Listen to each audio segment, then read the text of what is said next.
number 10. Now we're discussing question number 10 over here. Then your class is over. X cube plus 1. X plus 1. ओए ओए, what is the logic? X 3 यहाँ पे single x, तो how much x multiplying to balance it? Square. X square बन जा x square. Very good logic. x square में 1 plus करेंगे तो कैसे होगा? x square plus 1. Yes or no?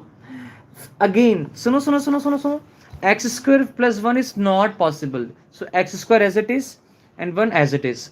So बच्चा, now we are trying multiplying, dividing x into x square. So how we are dividing? So multiplying by what? Plus x. Yes or no बच्चा?